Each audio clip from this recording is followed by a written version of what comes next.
Bien, buenas noches a todos. ¿Ya?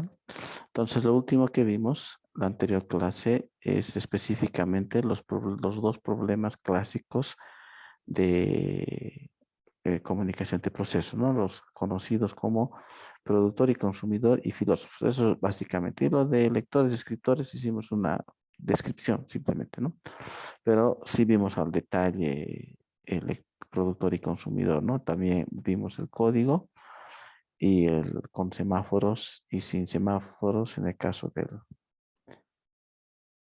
productor y consumidor, y vimos también el tema del filósofo, ¿no? Entonces ya para terminar el capítulo, ya el capítulo 2 veremos la parte de planificación, ¿no? Entonces, ¿de qué trata esto? De estudiar políticas de planificación, ¿no? Diferenciar estas políticas y también entender la aplicación de estas políticas de planificación, ¿no? Bueno, vamos a ver los objetivos, ¿ya? ¿Cuál es el problema? Empezaremos pensando en que puedo tener más de un proceso que esté en condiciones de ejecutar en la CPU. Entonces aquí se plantea la pregunta, ¿cuál proceso se le va a dar acceso? ¿Ya? Eh, Entonces, ¿cuál es el que va a ingresar? Entonces, el contexto donde esto se ha escrito y se ha teorizado, estamos hablando de años atrás, ¿sí?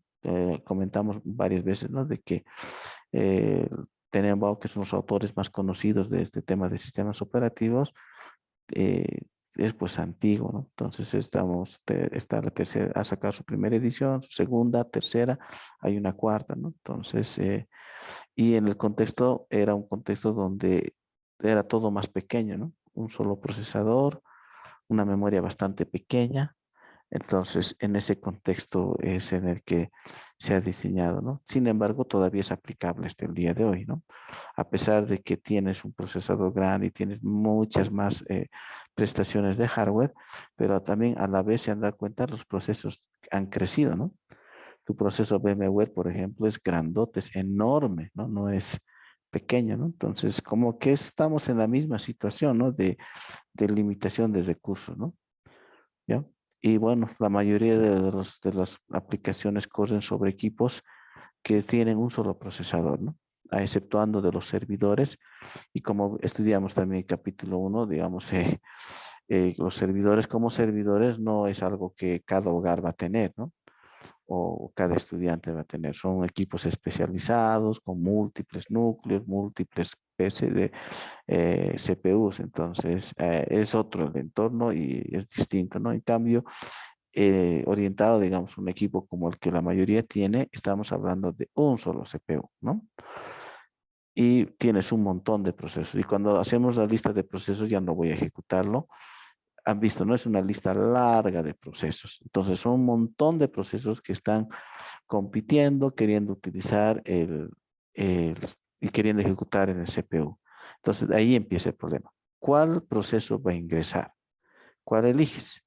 Y es aquí donde aparece el módulo planificador o scheduler que va a tomar la decisión. Entonces, está programado dentro del sistema operativo algún algoritmo que se va a aplicar para que pueda elegir cuál proceso ingresa, ejecuta en el CPU, ¿ya?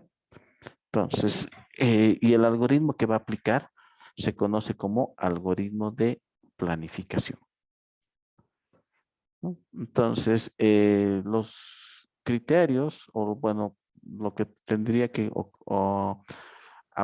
considerar el algoritmo que se escoja para planificar la ejecución de los procesos, primero es justicia, ¿no? Asegurarse que todos tengan su turno, ¿sí? Todos tienen que ingresar. Eficiencia. No tengo que tener el sistema ocupado, ¿no? Entonces no puedo tener tiempos ociosos en CPU, ¿no? Entonces tengo que aprovechar al máximo y hacer que posible que todo el tiempo esté la CPU trabajando. El tiempo de respuesta, ¿no? Siempre es bueno minimizar el tiempo de respuesta, ¿ya? Y el rendimiento, productividad, maximizar el número de trabajos por unidad de tiempo, ¿no? Que tengan la mayor cantidad de trabajos terminados en el menor tiempo posible. Y también minimizar el tiempo medio de espera, ¿sí? Entonces, que los procesos esperen lo menos posible por, eh, por el uso del CPU, ¿no? Y bueno, volviendo un poco a las alegorías, a las comparaciones con la vida real, ¿no? Muchos, digamos, de los servicios que nos dan van a considerar también algunos de estos criterios, ¿no? ¿Sí? De hecho, no, es impensable, digamos, que un puestito de venta como el de las tucumanas, que me gusta siempre usarlo, impensable, ¿no? Que eso lo deje entrar a unos y a otros no, ¿no? Entonces es abierto, todos tienen el mismo derecho, ¿no? Entonces al final pone varios popotes de tal forma de que siempre lo que se espera que siempre que esté consumiendo uno, siempre tenga donde tenga un aderezo que ponerse, ¿no? Entonces la señora lo ha pensado, incluso algunos te distribuyen, ¿no? A un lado, a otro lado, ¿no? Entonces te vas al otro lado, si es que quieres, al otro lado te mueves. Entonces siempre tienes la posibilidad de que ese espacio esté ocupado, ¿no? Bueno, va a ser siempre lo posible por minimizar el tiempo de respuesta, aunque eso ya depende del comensal y y eso del rendimiento productividad quizá no lo haga, ¿no? Porque al final es por demanda, ¿no? Entonces es oferta y demanda, pero siempre alguien que dé un servicio como una persona que venda o lo que sea, o un banco, siempre va de alguna forma indirecta, está planificando ¿no?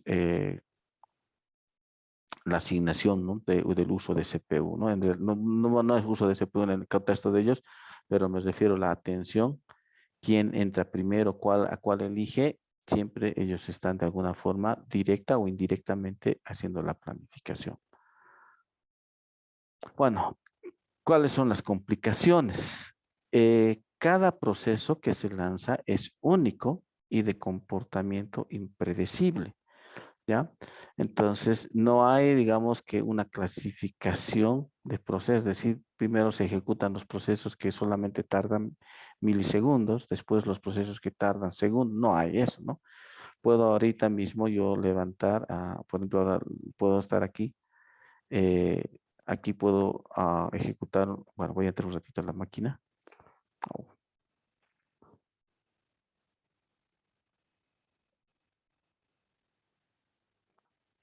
creo que-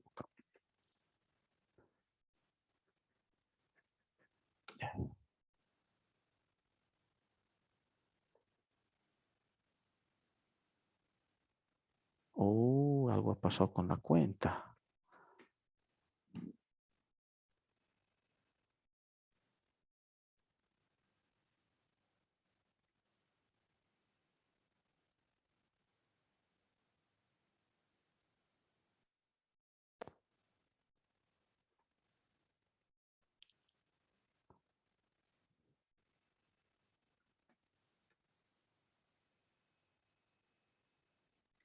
Qué raro. Bueno. Ya, bueno, lo que me refiero es que aquí, por ejemplo, puedo lanzar un ls, pero después lanzar un cp, digamos, de un archivo key.txt y que lo voy a copiar a la carpeta temporal, ¿no? ¿Ya? Entonces son procesos bien sencillos, pero de repente se me ocurre hacer esto, ¿no? ls-r, digamos, de etc. Y esto ya ocupa más tiempo de proceso, ¿no? O tal vez un ls de user y se va a quedar procesando bastante tiempo. Entonces, a eso me refiero con esto, ¿no? Entonces, cada proceso que se lanza es impredecible, no puedes predecir qué tanto uso va a ser, ¿no? Si es un proceso que solamente va a estar un momento o si va a tardar harto tiempo, si necesita harto tiempo, ¿no? Entonces, hay algunos procesos que son intensivos en entrada y salida y otros que son intensivos en uso de CPU, ¿no? ¿Sí? Entonces, algunos procesos puede que estén haciendo lectura, ¿sí? De archivos todo el tiempo y otros procesos simplemente estén haciendo cálculos, ¿no? ¿no? Entonces, ¿no? Hay todo eso, todo esto es impredecible, ¿sí? Entonces, no sabes, aparte de qué va a ser la operación, puede ser, digamos, un LS simple, donde te devuelva la respuesta en nanosegundos, y puede ser un LS que esté haciendo un menos R en todo el sistema, ¿no?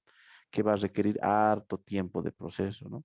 Puede ser un proceso que esté haciendo lectura de archivos, que todo el tiempo esté leyendo archivos, puede ser un proceso que esté haciendo cálculos matemáticos. Es impredecible los tipos de procesos que te lleguen, ¿ya? Sí, es impredecible, ¿no? Y lo mismo que pasaría, digamos, de una persona que tiene que dar un servicio. Hay cada tipo de cliente, ¿no? Hay clientes que son amables, hay clientes, no sabes qué tipo de cliente te va a tocar. De la misma forma estamos hablando, ¿no? De algo que es que no sabes realmente qué va a venir, ¿no? Bueno, en cuanto a planificación, existen dos modelos, con conmutación y sin conmutación. Con conmutación se conoce con expropiadora, ¿no? El planificador conmuta el proceso en cualquier instante, es decir, lo saca del CPU y, bueno, ¿no? Entonces tiene esa posibilidad de moverlo, ¿no? Y el otro es, no está permitido, o sea, sin conmutación, no se conmutan procesos. Déjeme ver si lo tengo abierto, este de aquí.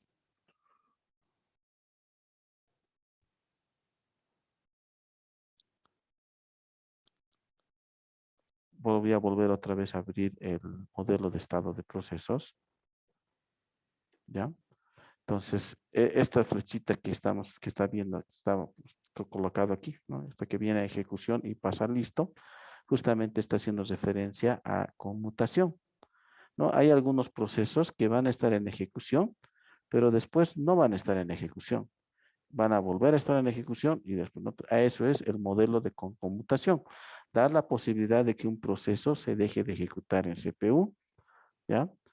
¿No? Expropiadora, y el otro es sin conmutación, es decir, una vez que un proceso llega, está listo para ejecutarse, empieza a ejecutarse y no sale hasta que termine, ¿ya? Entonces, ese es el caso de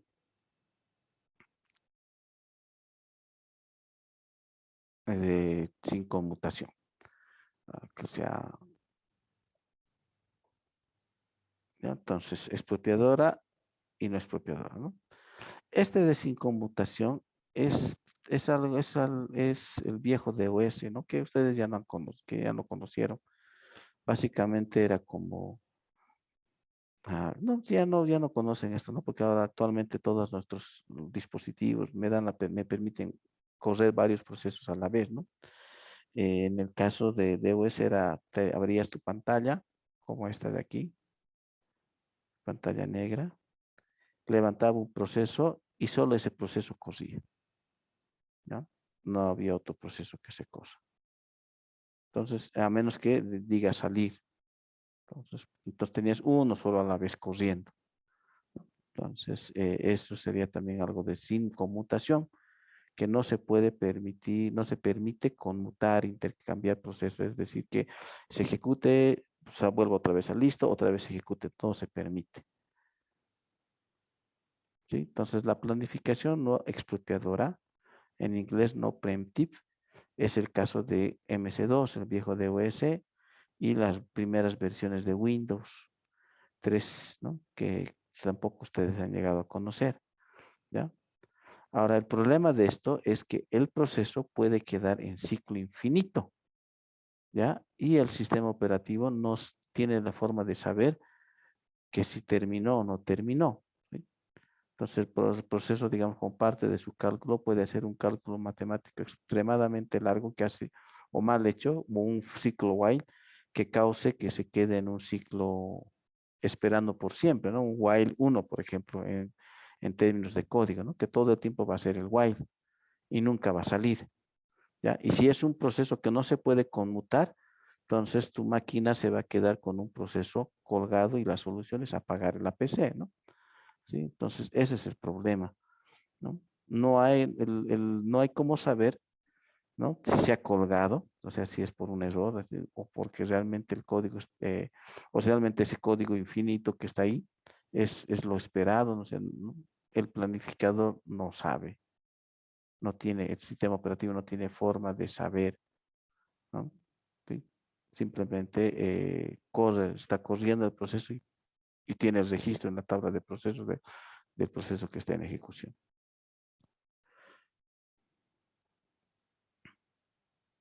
Y bueno, y así empezamos a ver los primeros algoritmos. ¿Ya? Uno de ellos es PEPS, ¿no? Y esto de PEPS es un clásico en la teoría de colas y también en la aplicación ya en la vida real, ¿no? El primero que llega es el primero en ser atendido. Es un concepto básico que desde chicos sí hemos aprendido, ¿no? Vas a comprar pan, hay una fila, entonces el primero que está en la fila es atendido. ¿Ya? Este algoritmo es sin conmutación, ¿sí? La atención es por orden estricto de llegada, ¿sí? Entonces, como conocemos las colas, ¿no? ¿Sí? Por orden estricto. En este caso no hay los famosos, ¿cómo se llaman en las colas? Los que se meten en medio de la cola. No hay eso, ¿no? Entonces, todos los procesos están en una fila, llegan y un proceso entra, termina, el otro proceso entra, termina, ¿no? ¿Sí? Ahora, lo malo de este sistema es el tiempo de respuesta, ¿sí?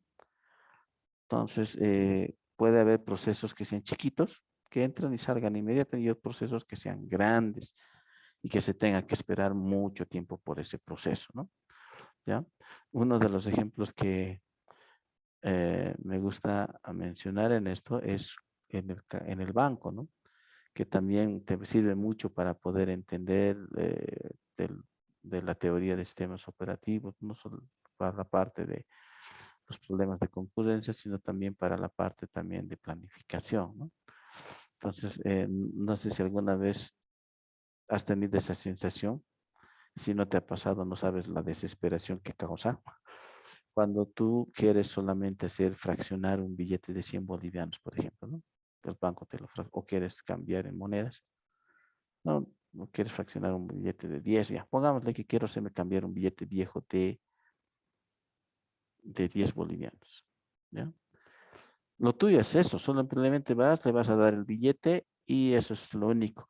Pero resulta que que está delante de ti es de una empresa que vino con su maletín y va a hacer un depósito de ponle unos 40,000 bolivianos, así que se pone a contar en tu delante, porque tú estás detrás en la fila o en el asiento y estás ahí mirando el único cajero que existe y te pones a pensar, Venezuela está contando uno por uno, y es desesperante, ¿no?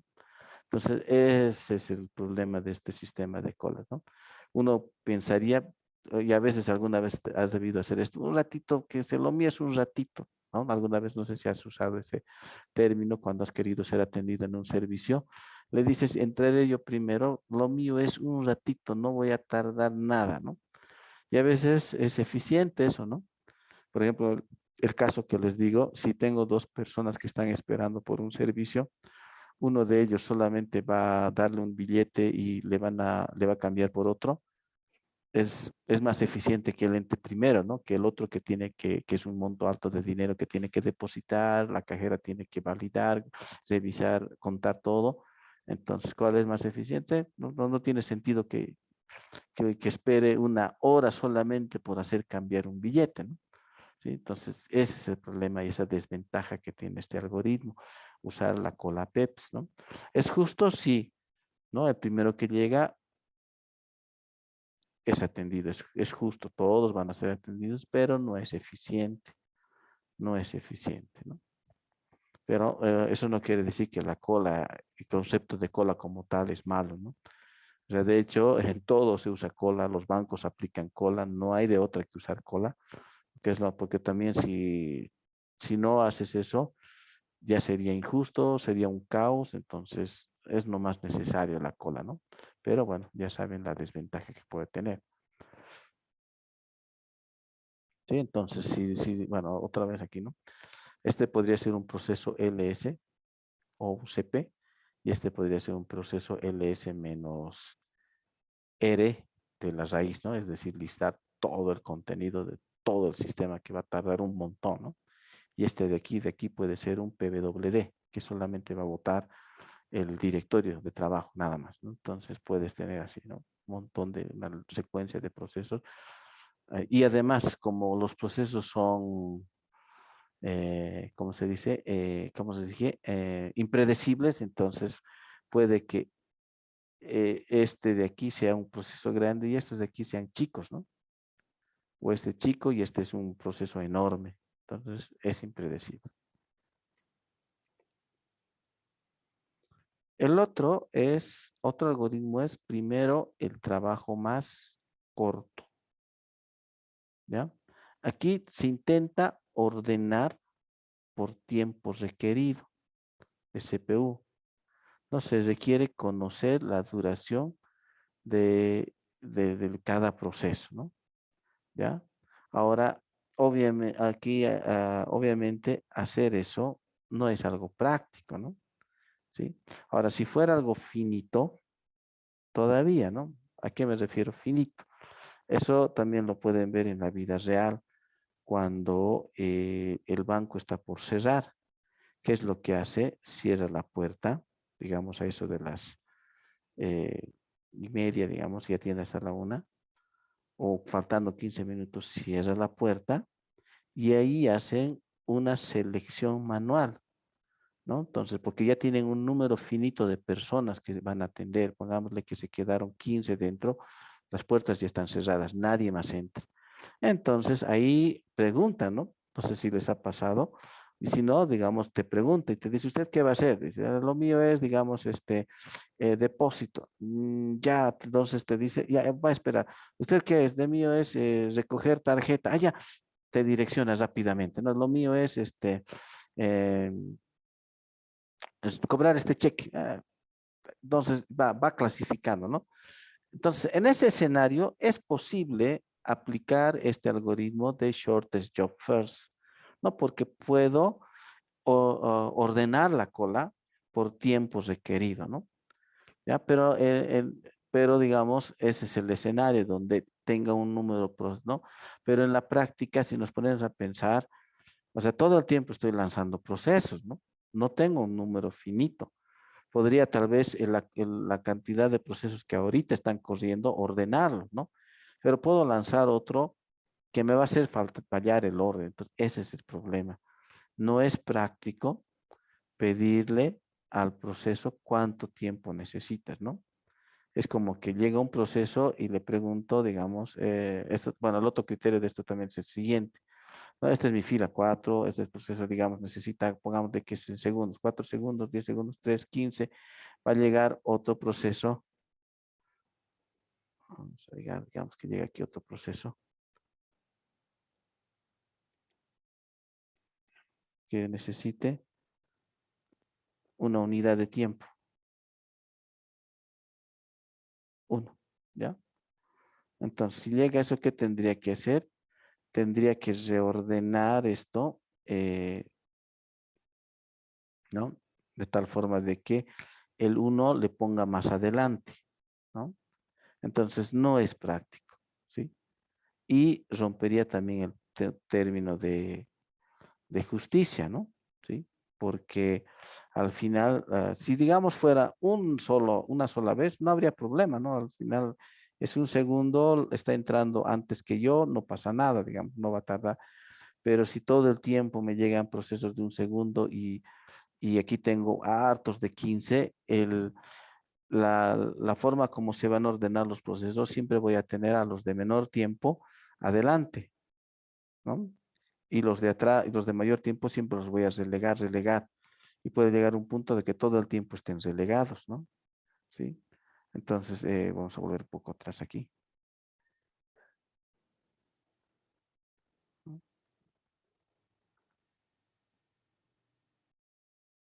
¿Sí? El tema de justicia, ¿no? Eficiente sí va a ser eficiente porque la persona que no va a tardar mucho, se le va a dar prioridad, entonces es eficiente, ¿no? Es lo que les decía. Si solamente voy a cambiar un billete y me van a dar, le voy a dar un billete y me van a dar fraccionado, entonces es preferible que le entre antes, ¿no? A que tenga que esperar que uno que está haciendo un depósito grande, ¿no? Tiempo de respuesta, bueno, al final cada uno tiene su tiempo de respuesta que sí o sí tiene que gastar, entonces se va a manejar mejor. Ah, podría ser que maximice, esto sí, digamos, aquí este Short Job First va a tener una maximización de trabajos terminados, ¿no? ¿Sí? Entonces, en una unidad de tiempo, digamos, pongámosle que de 20 segundos, pueden entrar unos 10 procesos de un segundo, ¿no? Y a los otros 10 distribuidos entre 2, 3, 4 y 10, ¿no? Que si lo hiciera, digamos, respetando la cola, entonces podría consumir más, o sea, podría tener un proceso digamos, de 8, de 10, y solamente me quedaría 10, ¿no? Entonces tendría como unos 3, 4, ya me estoy inventando el número, pero me refiero que podría tener menor número de procesos atendidos, ¿no? Pero si hago el short job first, entonces podría maximizar esto y hacer que más procesos terminen, ¿no? Y el tiempo de espera, en este caso, dependiendo, ¿no? Si es un solo proceso, es un segundo que no me afecta mucho, ¿no? Pero si tengo demasiados procesos cortos, el tiempo de espera ya se va a extender, entonces no va a ser eficiente.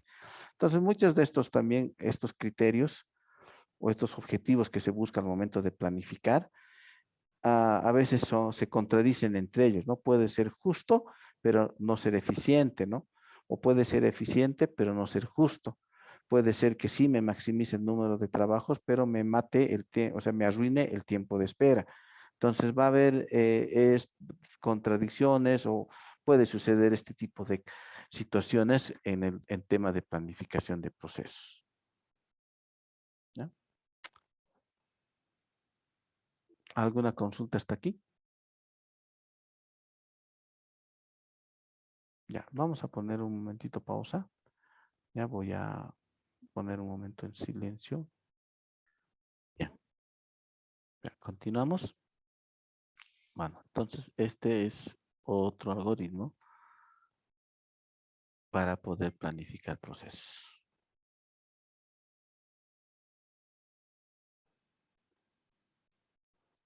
Seguiremos. ¿Qué más tenemos?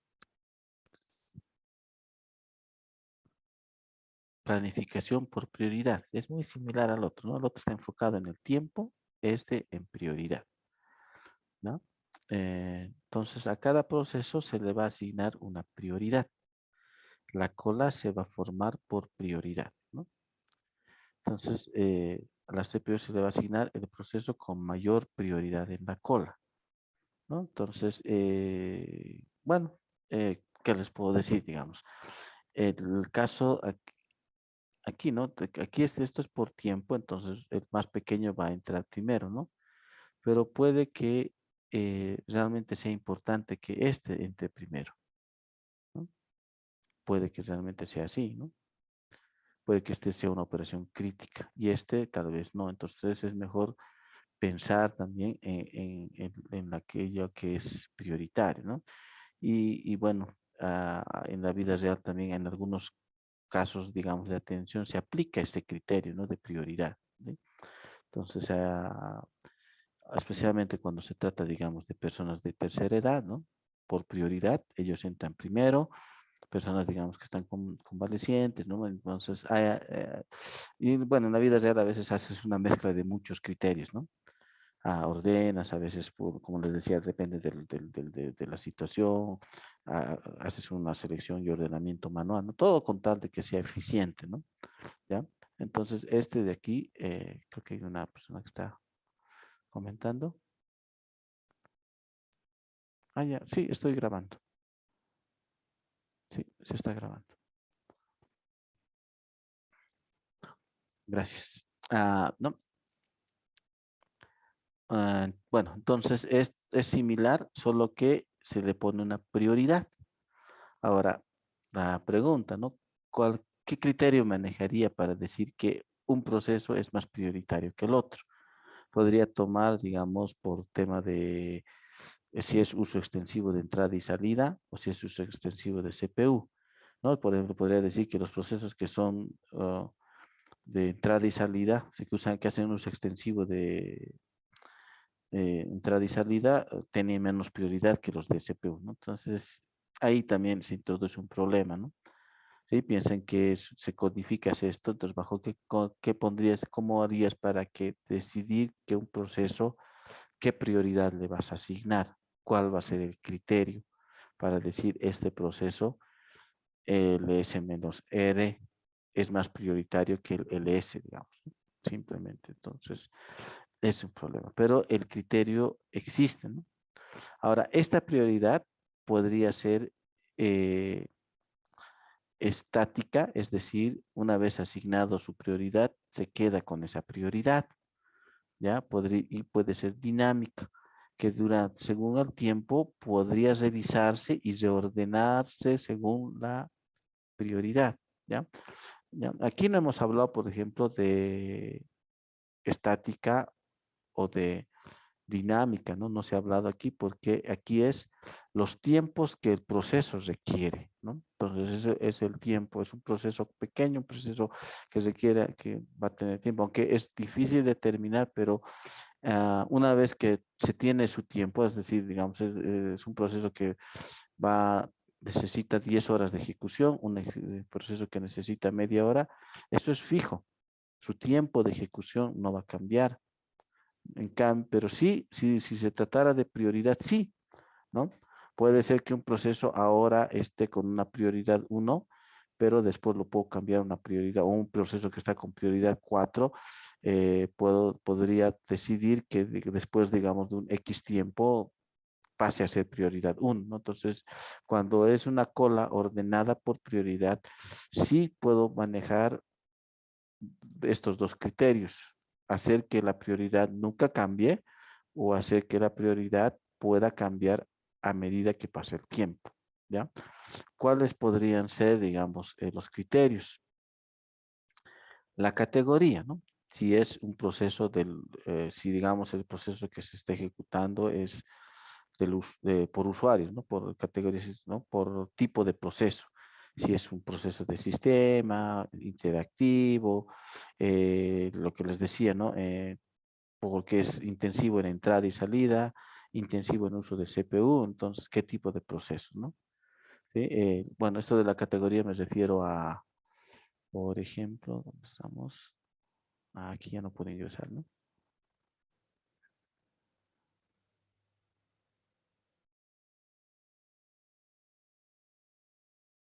Sí, hay algunos procesos que son del root y, no, aquí no vamos a ver esto en otra máquina.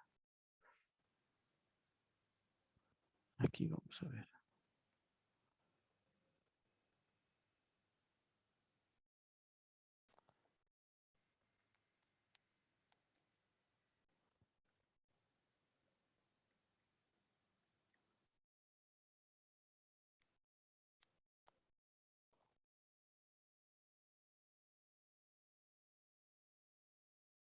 ¿Ya? Entonces hay algunos procesos que el usuario público está ejecutando, ¿ya? Y hay otros procesos que el usuario root está ejecutando, ¿ya? Y el usuario root, la mayor parte de esos son procesos como servicios como el systemd u otros, ¿no? ¿Ya? Vamos a buscar este otro, hay un proceso que es el primer proceso que se ejecuta, el init.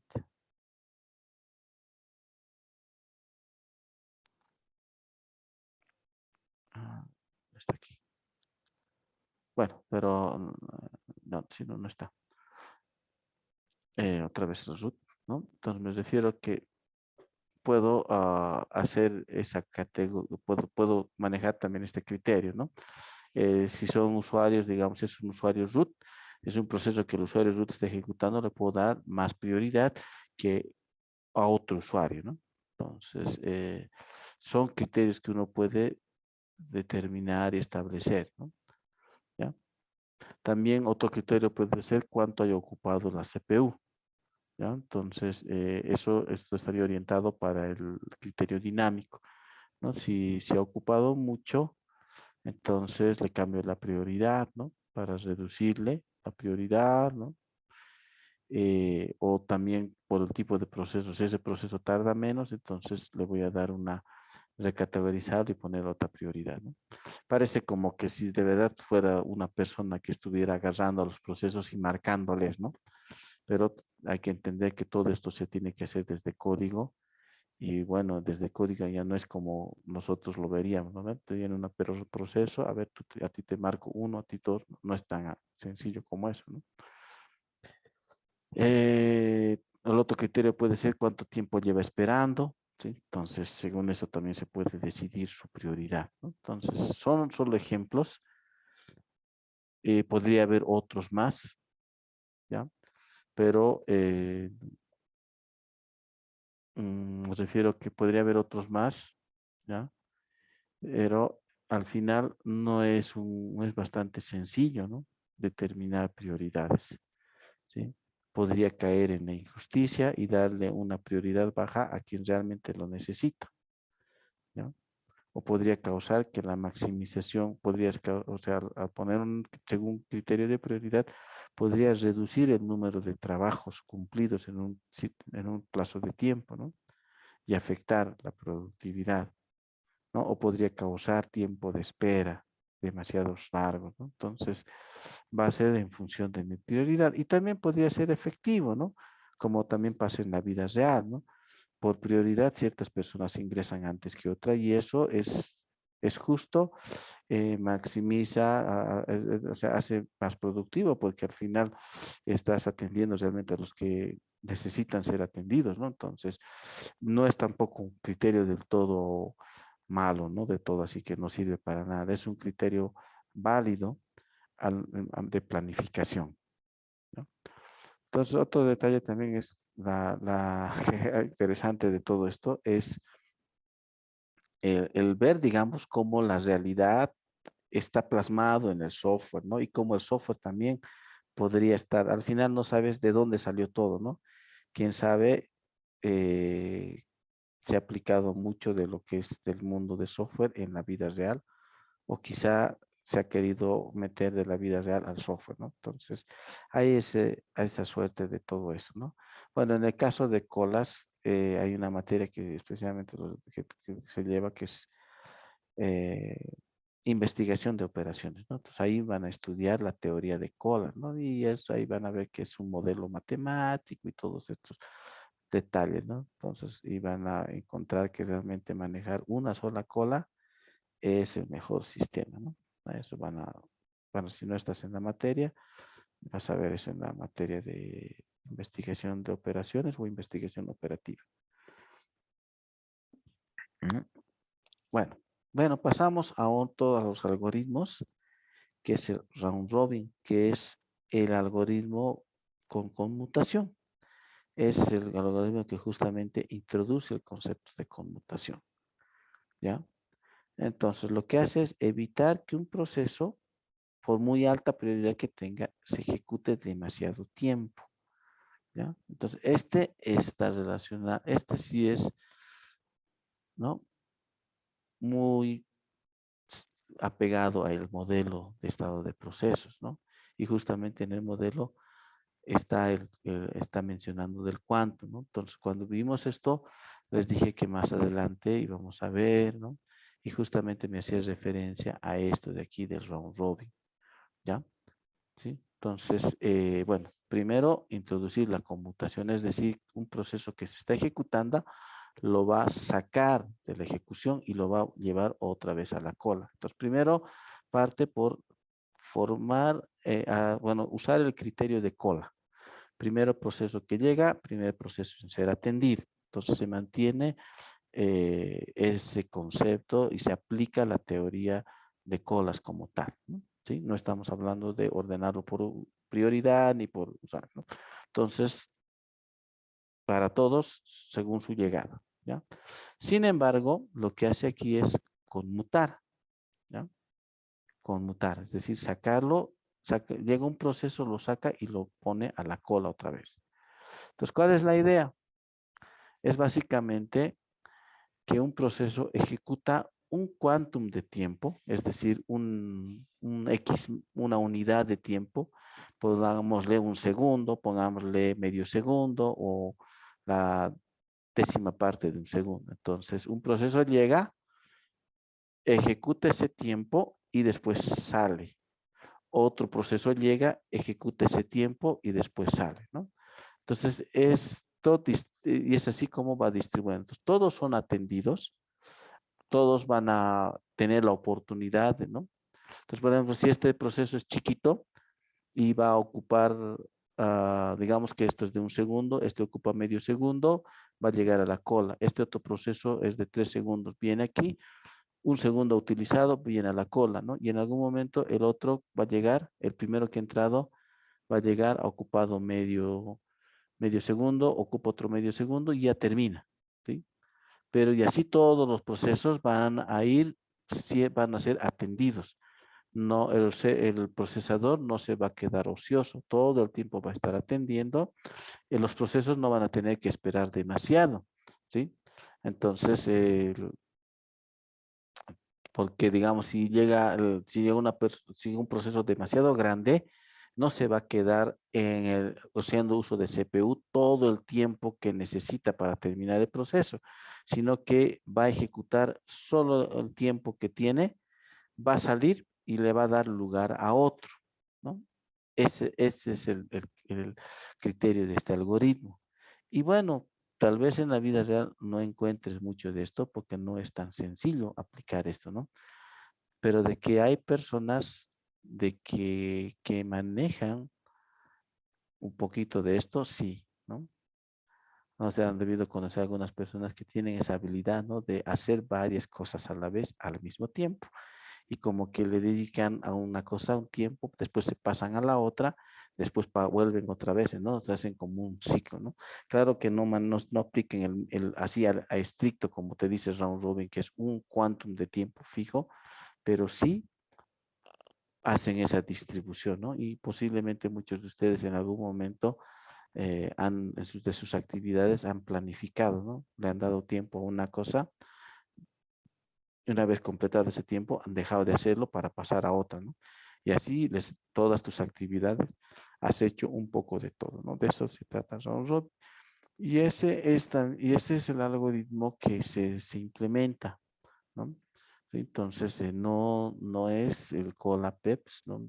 Que si fuera eso, no podrías tener esta posibilidad de tener tantos procesos corriendo, ¿no? Entonces, justamente el hecho de que hay un round robin, es decir, viene, toma su tiempo, vuelve otra vez, ¿no? Entonces, te da la posibilidad de poder tener múltiples procesos corriendo, ¿ya? Y, y bueno, eso es lo que nos permite ahora tener, aquí tengo mi VMware, aquí tengo mi Zoom, aquí tengo mi Firefox. Entonces todos están corriendo y todos de alguna forma están ingresando, saliendo, ingresando, saliendo, ¿no? Y es el más apegado, les decía, al modelo de estado de procesos, ¿no? Llega, listo, en ejecución, termina su quantum, sale, después otra vez en ejecución, su quantum termina, sale, ¿no? Y hasta que termina de ejecutarse, no tiene más nada que hacer y termina. Entonces, esta planificación es el que está más apegado al concepto más apegado al modelo de estado de procesos. Bueno, ¿qué más? A ver, uno de los problemas que se tiene con esto del round robin, ninguno de los algoritmos es perfecto, y este tampoco, es encontrar el quantum adecuado, ¿no? Entonces, ¿cuánto debe ser el quantum, ¿no?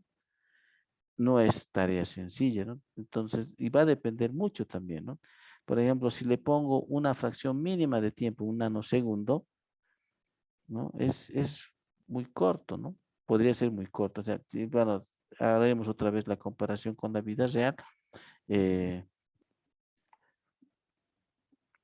no es lo mismo que te dediques a una actividad por una hora. O sea, en una hora puedes hacer mucho de una actividad.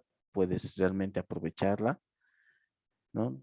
Y podrías conmutar con otra tarea después, ¿no? Es decir, hago una hora, después de la otra actividad hago otra hora, ¿no? Después hago otra hora de la tercera actividad, otra vez vuelvo con la primera. Entonces, creo que es factible, ¿no? Pero si mi quantum de tiempo lo reduzco a 2 minutos, ¿qué tanto harías de una actividad en 2 minutos? ¿No? Entonces, ese es el otro problema. Si mi quantum es demasiado pequeño, se la va a pasar conmutando, o sea, va a tardar más en conmutar que en ejecutar. ¿Me dejo entender? ¿No? Entonces, es como que tardo más en entrar que en salir, ¿no? que en trabajar, ¿no? Algo así. ¿No? Es decir, es todo un proceso, un camino largo para entrar, para que esté ahí un segundo y después tenga que todo un camino largo para poder salir, ¿no? Entonces, es una comparativa, ¿no?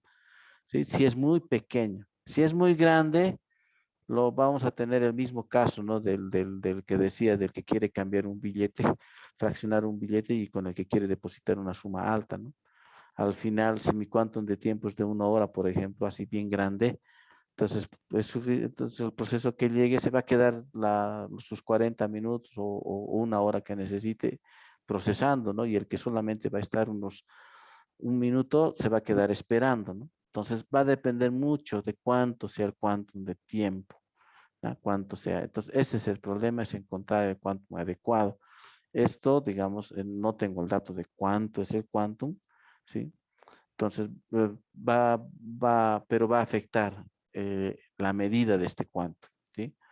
Ahora, si digamos este quantum es lo que les decía, es demasiado grande, va a parecer una cola Peps, ¿no? ¿Sí? Porque el criterio del algoritmo te dice que un proceso ejecuta su quantum de tiempo. ¿Ya? Si mi quantum de tiempo es muy grande, entonces voy a tener procesos que van a esperar bastante tiempo por un proceso que va a tener una tajada de tiempo bastante la grande que le va a permitir utilizar todo ese tiempo en desmedro del resto, ¿no? Entonces, y bueno, el caso que les decía, ¿no? Si es demasiado pequeño, también se la va a pasar conmutando todo el tiempo, ¿no?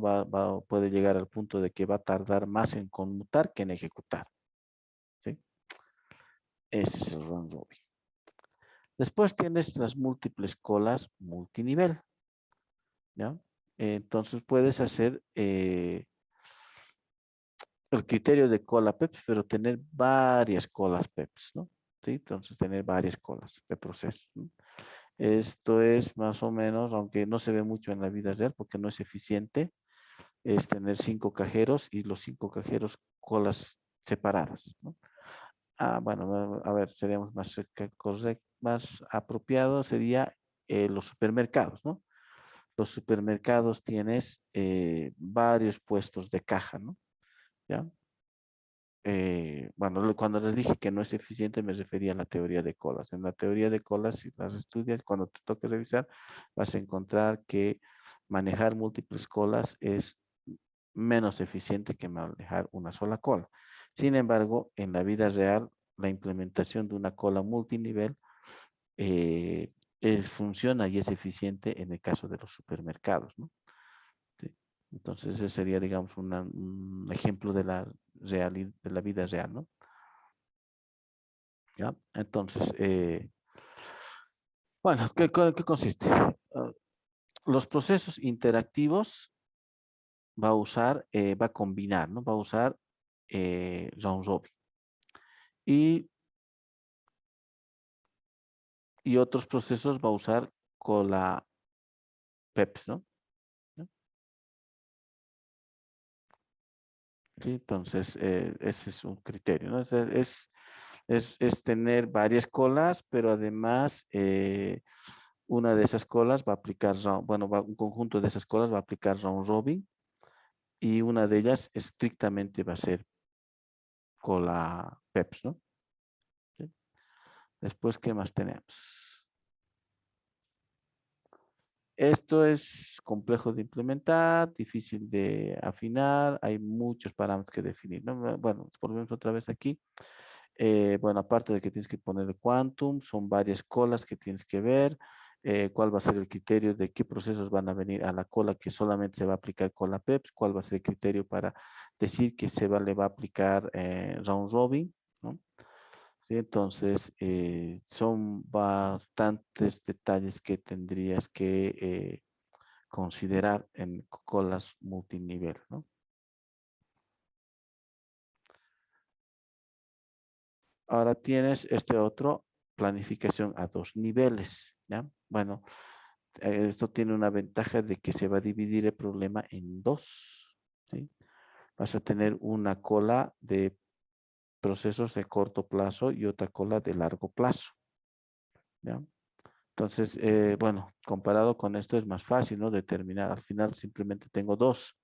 Entonces, yo te agarro, llega un nuevo proceso, le mando una cola, llega el otro proceso, le mando la otra cola. No hay mucho problema, es decidir nomás. Al final puedo decir, tipo pasanaco, ¿no? Te toca a izquierda, derecha, ¿no? O sea, intercalado, ¿no? Izquierda, derecha, ¿no? Se podría manejar en ese sentido. Incluso desde código sencillo sería eso, ¿no? Es decir, podría, pues, ¿no? Es cero a la cola a largo plazo. Es uno, ¿no? Sí, puedo hacer cero, uno, cero.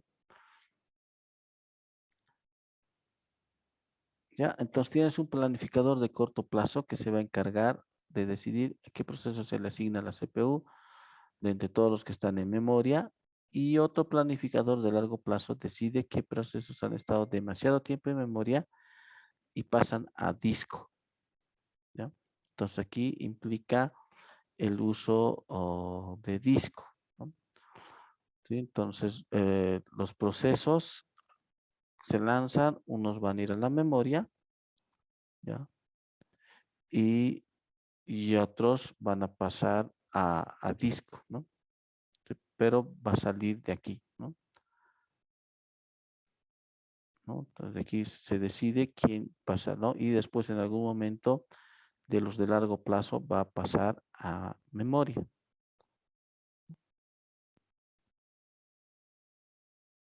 ¿Ya? Entonces, el criterio que aplica aquí es procesos que han estado demasiado tiempo en memoria pasan a ser de largo plazo, ¿no? Y procesos que han estado demasiado tiempo en disco pasan a entrar a pasar a la memoria, ¿no? Entonces divides entre largo plazo y corto plazo. ¿Qué más les podría decir de este modelo de planificación, de este criterio de algoritmo de planificación? Bueno, en el caso, digamos, de nuestras máquinas, es un tanto, no lo vas a poder percibir, ¿sí? Porque sí está pasando también el caso de que hay algunos eh, procesos que están corriendo en disco, ¿no? Pero esto, digamos, para no confundir un poco, pasa que la memoria como tal nunca es suficiente, ¿sí? La memoria tiene un límite y vamos a volver a hablar esto de su límite de la memoria cuando nos toque hablar en el capítulo memoria, como, ¿no? El capítulo que corresponde a la memoria. Entonces, ya ponle, digamos, que tengas memoria, digamos, de 16 megas, eh, ¿ya? Entonces, la memoria se va a ir llenando, ¿ya? ¿Sí? Entonces, lo que pasa ya actualmente en la implementación de los sistemas operativos actuales, implementan algo que se llama memoria virtual. Entonces, la memoria virtual es hacerle creer al proceso que tienes mucha más memoria, ¿no? Entonces, es como darle la ilusión de que hay espacio en la memoria. Entonces, se lanza un proceso y el proceso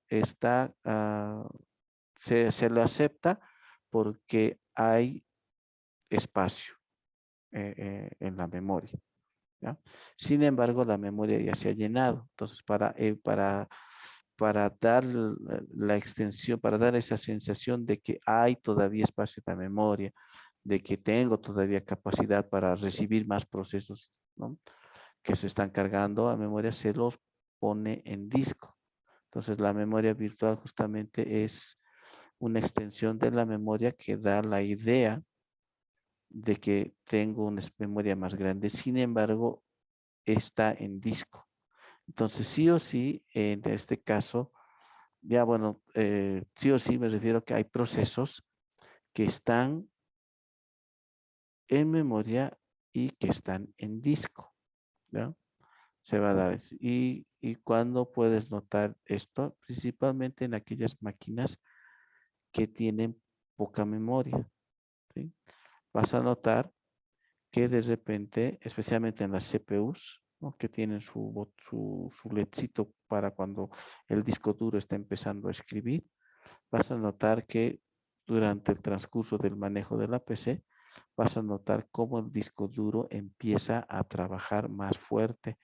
Y lo digo en ese sentido porque se escucha el ruido, percibes cómo está sonando el disco y parpadea el LED de disco, ¿no? Eso en las PCs especialmente que tiene conectado su LED.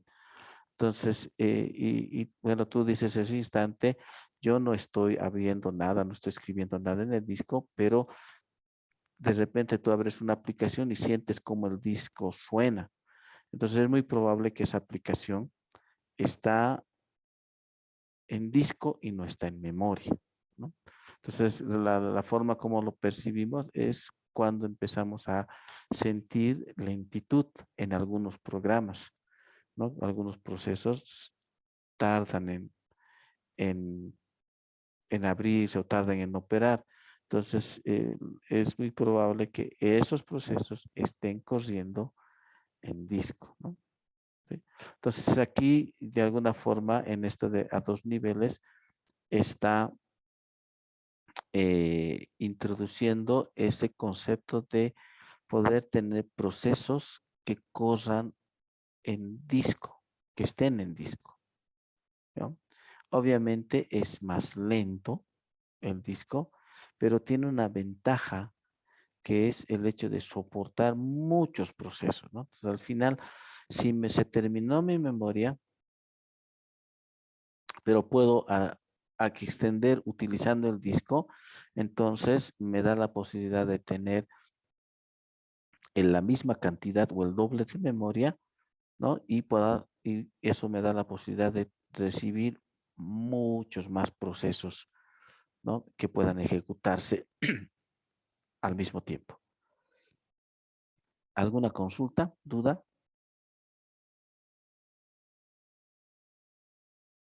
Bueno, este tema de memoria virtual lo vamos a volver a ver en el capítulo de memoria como tal. Y posiblemente vamos a volver a hablar el mismo ejemplo de la sensación de lentitud, ¿no? Del disco, de lo que suena y demás, pero es algo que sí sucede, ¿no?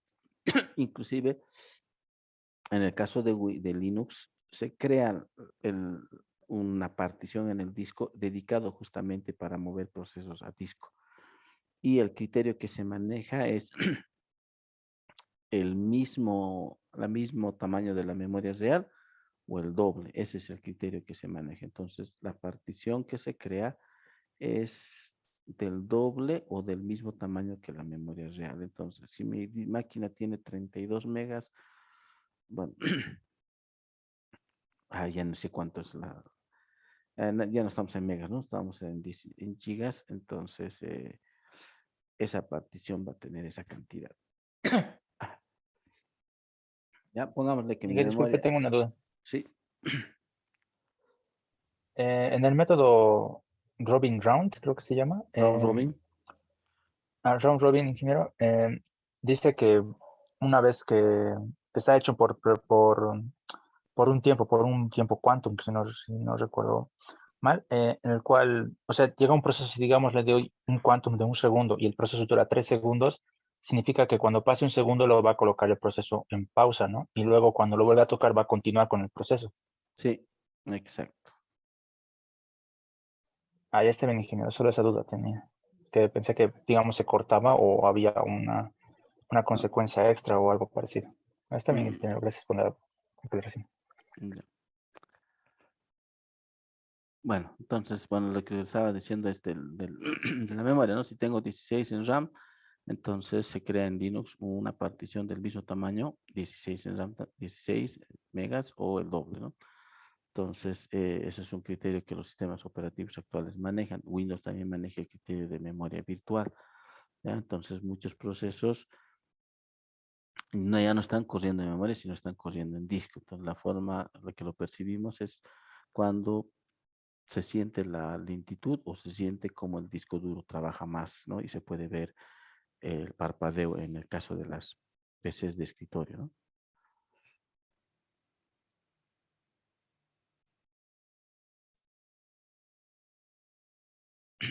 Bueno, es lo que les decía, ¿no? Si la memoria disponible es escasa y hay muchos procesos en el sistema, entonces algunos procesos deben ir a disco, ¿ya?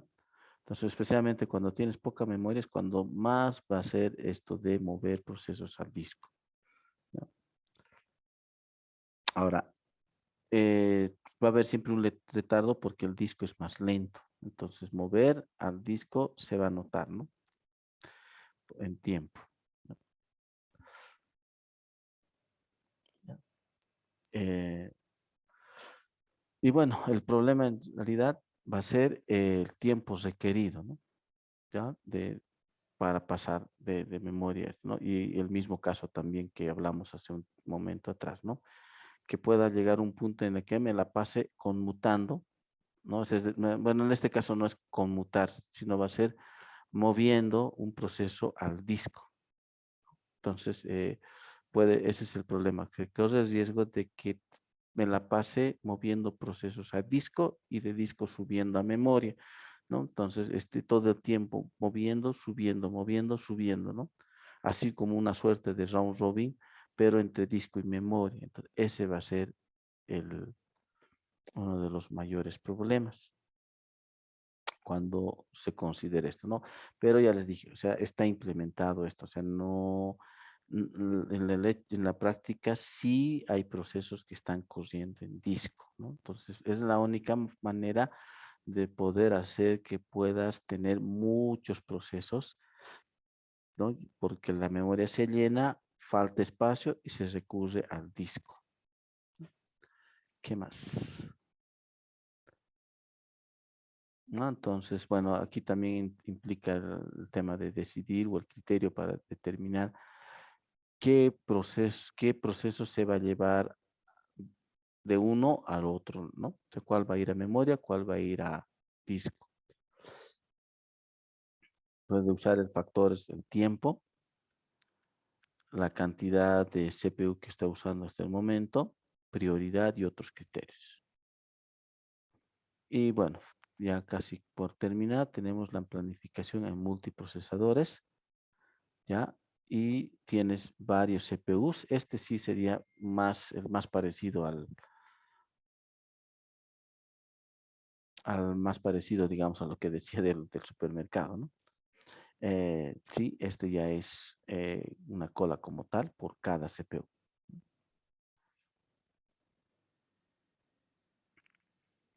Entonces, y aquí se puede dar el caso que se ve, ¿no? Es decir, que un procesador tenga pocos procesos y el otro tenga muchos, ¿no? Entonces se puede tener un desbalanceo de carga, ¿no? Tenga procesos que estén con hartos procesos atendiendo y otro proceso que tenga un par simplemente, ¿no? ¿Ya? Ese es el caso. Después, ¿qué más? Varias CPUs. Bueno, este es el caso de varias CPUs, pero una sola memoria común, ¿no?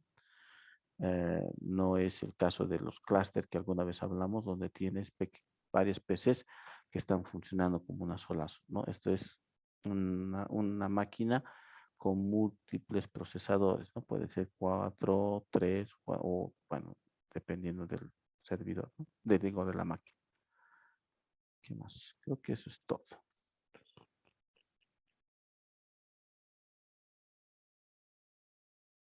Ya. Después tenemos, bueno, es lo que les decía, ¿no? De la teoría de colas, el mismo de varios CPUs, pero manejo una sola cola, ¿no? Entonces, y es lo que implementan actualmente los bancos, ¿no? O sea, tienes 5 cajeros, pero tienes una sola cola y según la disponibilidad de cada cajero, el siguiente va pasando, ¿no? Entonces, bajo el mismo criterio, una sola cola de procesos y después se va distribuyendo a cada procesador. Entonces, cada procesador es responsable de su planificación. Y bueno,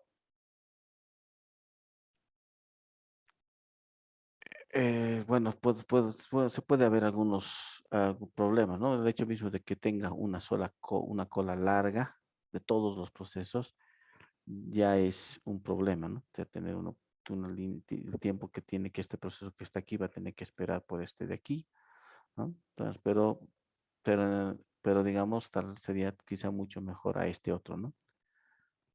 Sí. Podrías tener, pero bueno, habría que ver, bueno, es un escenario que dependería mucho del uso, ¿no? Para poder determinar cuál es mejor, ¿no? Por teoría de colas, les diría que esto es mejor, ¿no? ¿Sí? Una sola común es mucho mejor, pero este es otro criterio también válido, ¿no? Cada CPU, su propia cola de procesos. Puede ser eficiente, pero tal vez, pero lo malo sería que tal vez este sería el caso en el que tenga la CPU ociosa, ¿no? Puedo tener CPUs que queden ociosos, que no estén trabajando, ¿no? Y otros que estén todo el tiempo trabajando. Bueno, al final, eh, como dijimos, muchos de estos algoritmos se pueden contradecir, ¿no? O sea, puedo ganar en justicia, pero matar eficiencia, ¿no? Puede que no sea eficiente, como en el caso, por ejemplo, de varios CPUs, ¿no? O sea, si tengo una cola individual, va a ser menos eficiente porque ya puedo tener un procesador que tenga poca carga, en cambio otro que sí tenga mucha carga, ¿no? Entonces se puede dar ese caso. Bien, eso sería todo. El resumen de la planificación algoritmos de planificación. Pondremos pausa a la grabación.